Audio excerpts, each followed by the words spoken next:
Hello YouTube. So I want to continue talking about HPA axis restabilization as per the foods you consume.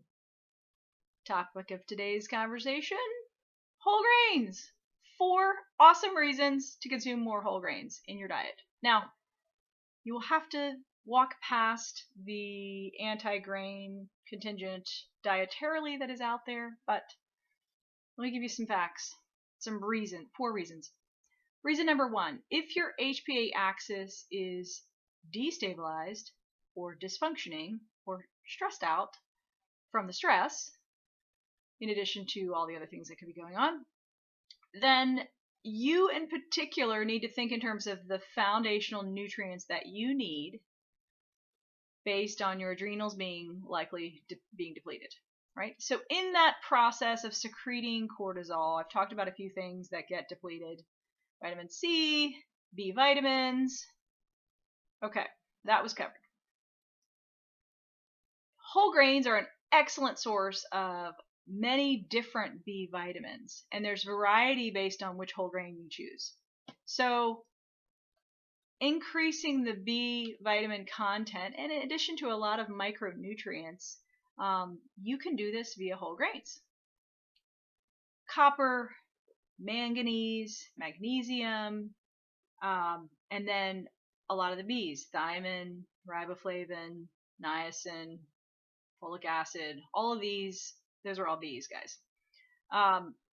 Basically, you can increase the intake of these through your whole grains. So why not do that? Whole grains are plants, by the way, too. Just saying.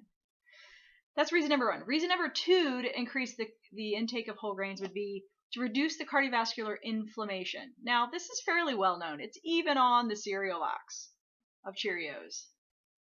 Consumption of oats decreases your risk of cardiovascular things happening. There was a study that Michael Greger actually cited initially, so I'm citing him, citing the other stuff, on his website, which if you haven't checked that out yet, you definitely need to, nutritionfacts.org. Pretty freaking amazing. Get your nerd status on, nutrition nerd. And also his YouTube channel. I mean, he puts out videos regularly that are excellent and well researched. So just a plug for Michael Greger, nutritionfacts.org. Reducing cardiovascular inflammation. Basically, compared to the antihypertensives, whole grains came out more or less in the same place, same amount of reduction. 15% reduction in having a MI or heart attack, 25% reduction in having a stroke. That's pretty amazing. But almost the same exact number as numbers with antihypertensives. So why take the pharmaceutical when you can get it in your foods? Just 3 servings a day could decrease the risk like that. So no more excuses, right? That's number 2 reason. Number 3 reason, increase the biodiversity of your gut bacteria. Now, there is ongoing research as regards your gut bacteria influencing and changing things in your brain. In particular, it looks like they can affect BDNF. So be kind to your gut bacteria. The name of the game in the gut would be the more diverse flora and fauna you have, the better able you are to, 1, adapt to stressors that come down the GI tract. But also, there is a correlation that we see in our irritable bowel diseases where there's a lack or a loss of biodiversity. So just putting those pieces together suggests that the less biodiversity you have in the gut, the worse off the health of the gut is. The other piece would be there's greater stability.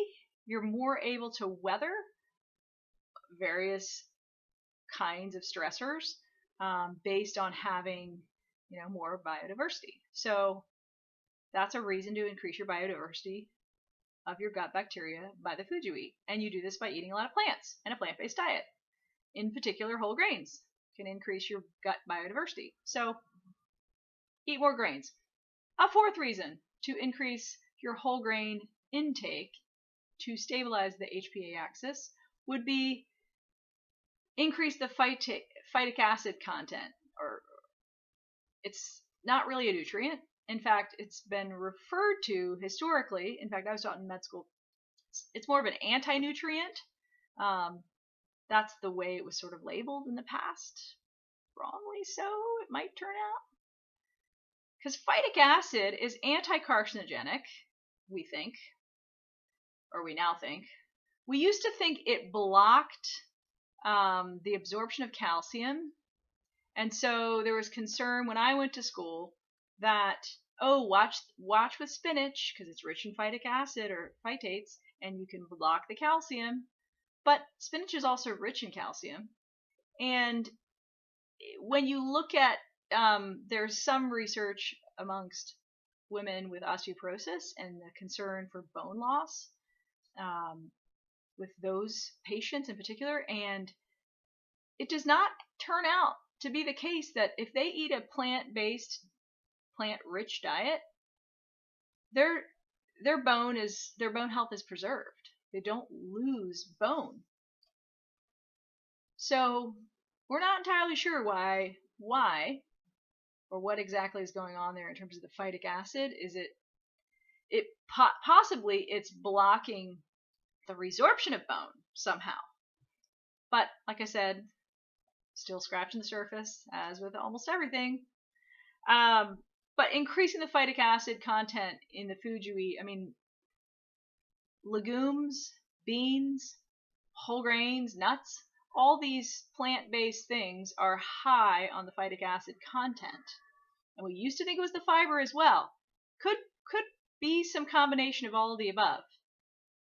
But all that to say, it does look like phytic acid tends to reduce or mop up the free radical damage, and that's partly how it might be anti-carcinogenic, because it tends to be anti-cancerous towards gut cancers in particular.